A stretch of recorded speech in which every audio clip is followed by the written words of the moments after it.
This team is 13-0, hasn't made the tournament in over 17 years, and KenPom still doesn't trust them.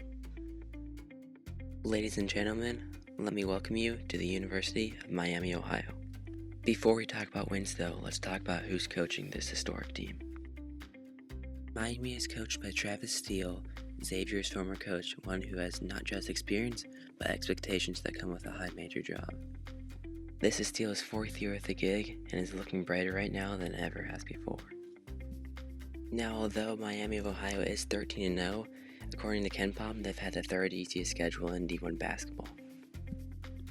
This brings up the inevitable question, is this team a real Cinderella contender, or are they just a fraud with an easy schedule?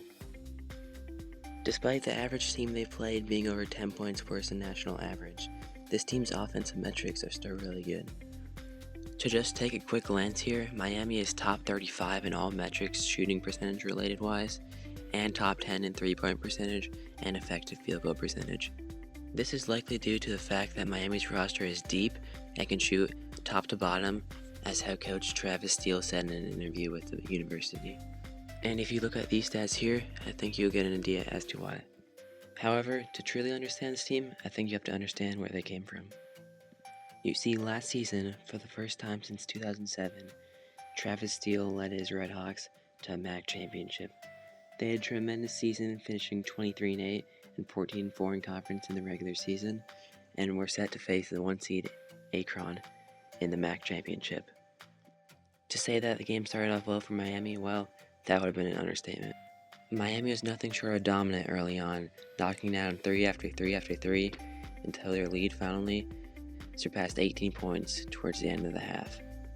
They played great aggressive basketball, stayed to their roots, knocked down shots, got steals. They were doing everything right.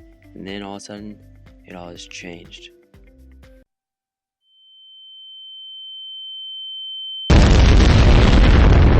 Okay, maybe that was unnecessary, but I had to get the point across.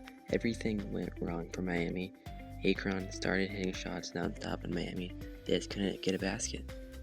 Well, as you can probably guess at this point, Akron ended up winning the game, and Miami was left heartbroken, but also hungry. And man, have they fed that hunger this year. They've already destroyed the previous Miami basketball record for the most consecutive wins to start a season, and at least in my mind, it doesn't look like they're going to stop anytime soon. However, this perfect start to the season hasn't always looked so perfect, as they've definitely faced some adversity this season. Their defense has definitely been their main concern so far this year, as Milligan scored 46 in them in a half, a team that is 3-12 in the year and not even playing D1 competition. Their offense obviously bailed them out, scoring 135 points in the game, but against better competition, their defense could be a bigger concern.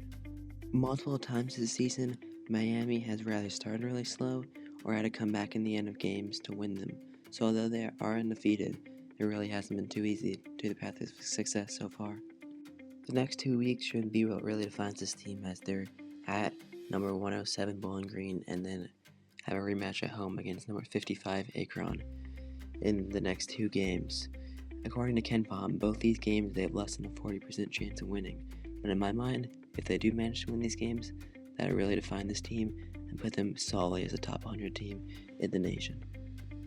Anyway guys, thank you so much for watching. Please subscribe. This video took so long to make. I know it's short, but it still took so long, so if you sub, I'd really appreciate it. And anyways guys, have a great day, have a great holiday season. Peace.